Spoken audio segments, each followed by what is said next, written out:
바울은 자신의 일생 가운데에서 많은 재판을 받았습니다. 그리고 그것의 대부분은 자신의 죄 때문이 아닌 복음을 전한다는 이유로 유대인의 눈밖에 나서 재판을 대부분 받게 된 것입니다. 그중 바울은 자신을 재판했던 벨릭스와 그의 아내의 드루실라에게 복음을 전할 기회가 있었습니다. 벨릭스는 아내 드루실라와 함께 바울을 불러 그리스도를 믿는, 예수를 믿는 도를 듣습니다. 하지만 높은 자리에 있었던 총독이었던 벨릭스와 드루실라에게 도덕적인 흠이 있었고, 그들에게 바울의 말씀은 마음을 계속 찌르는 가시와도 같은 말씀이었습니다. 그들에게 바울이 예수님을 믿는 것은 무엇인지, 무엇이 바르게 사는 것인지, 절제란 무엇인지, 또 그런 사람들이 맞이하는 심판이 무엇인지 바울의 설교를 들었을 때 그들은 두려워할 뿐 그 말씀을 받아들이지 않고 흘려 넘겨 들었습니다. 그들은 자기의 잘못된 인생을 되돌릴 기회를 놓치고 만 것입니다. 그가 바울의 말씀을 듣기에 그가 가진 것은 너무나도 많았기 때문입니다. 그는 말씀 대신에 권력과 돈을 선택했고, 바울에게 죄가 없음을 알았음에도 양심적으로 판단하지 않고 정치적인 목적과 뇌물을 위해 바울을 계속해서 구류하였습니다. 베스도가 벨릭스에 이어서 유대의 총독으로 부임하였습니다. 부임한 지 3일 만에 그는 예루살렘으로 올라가게 되었습니다. 왜냐하면 그 지역에 유지였던 유대인들과 우호 관계를 맺기 위함이었습니다. 유대 지도자들은 신임 총독이 자신들에게 3일 만에 찾아왔고, 그들도 베스도도 자신들과 좋은 관계를 맺고 싶어 한다는 것을 알았기에 자신들의 요구를 들어주리라 기대하고 바울을 고소합니다. 그들은 바울을 죽이려 예루살렘으로 옮기기를 청합니다. 바울은 그의 이러한 태도를 도려 이용하였습니다. 바울은 예루살렘으로 가서 유대인들 앞에서 재판을 받는 것을 단호히 거부하고 로마 시민에게 가이사에게로 가 재판받고자 하였습니다.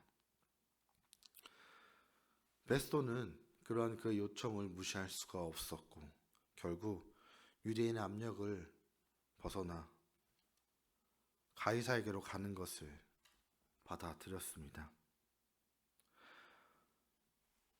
바울은 만일 그 자리에서 벗어난다 할지라도 유대인의 암살 시도는 아마 계속해서 있었을 것입니다. 그리고 그가 만약 계속해서 그 땅에 거한다면 그의 신변은 자유인이라 할지라도 위태로웠을 것입니다.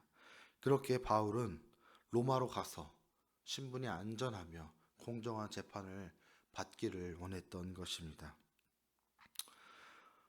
바울은 로마로 가서 복음을 전하는 것이 그의 가장 중요한 목표였습니다.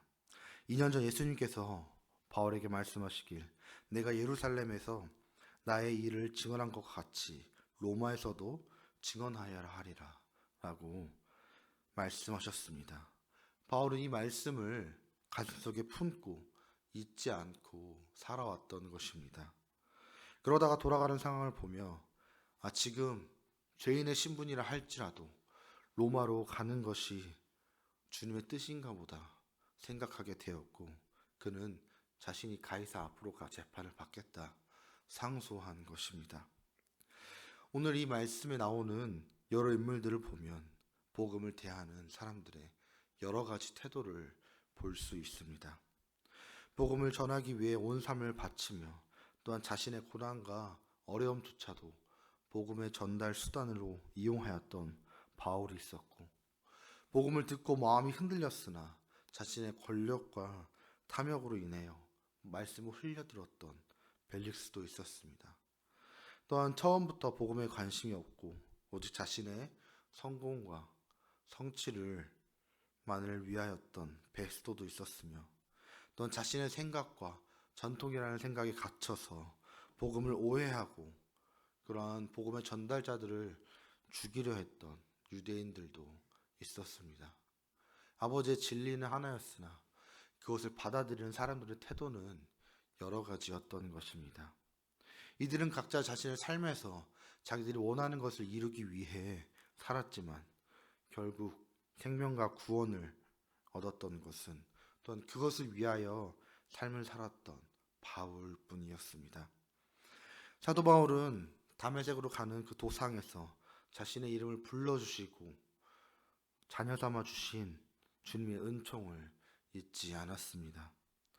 바울은 자신의 상황이 어떠하든지 복음을 전하기 위한 삶을 살아갔습니다. 우리가 말씀을 읽고 예배하며 기도하는 것은 우리가 내 삶을 더 열심히 살거나 혹은 내 삶을 더 성공시키거나 아니면 다른 사람들의 인정을 위하여서 우리가 예배하고 말씀을 읽고 기도하는 것이 아닙니다. 우리가 이렇게 주님 앞에 나오는 것은 결국 복음과 함께 하는 삶을 살기 위함일 것입니다. 우리는 바울의 삶을 통하여서 성령의 인도하심을 통해 분명한 진리를 깨달을 수 있었습니다. 하나님은 반드시 하나님의 뜻을 하나님의 때에 이루시며 또 그것을 원하는 자들, 그것을 이루기 위하여 자신의 삶을 바친 자들과 함께 하신다는 사실이었습니다. 사도 바울은 수많은 재판을 받았고 수많은 어려움이 있었으나 그 어려움의 과정을 주님과 함께함으로 말미암아 이겨내고 결국 주님의 마지막 뜻의 종착역이었던 로마로 향하게 되었습니다. 비록 그 신분이 죄인의 신분이었고 앞으로 놓여진 상황은 재판을 받아야 하는 상황이었지만 그는 그것에조차도 개의치 아니하고 로마로 가서 진리를 전할 생각뿐이었습니다. 우리도 이러한 바울의 삶과 똑같은 삶을 살기를 원합니다. 나의 삶 가운데에서 하나님을 온전히 신뢰하며 나와 함께 하실 주님의 뜻을 위해 살아갔으면 좋겠습니다. 그래서 우리가 내 삶이 내가 보기에는 대단할 것 같지 않은 삶이라 할지라도 혹은 내 삶이 너무나 지금 어렵고 힘들지라도 그 안에 분명히 우리를 바라보시며 우리에게 예비하신 주님의 뜻이 있으니 그것을 믿고 나아가는 저와 여러분이 되기를 소망합니다.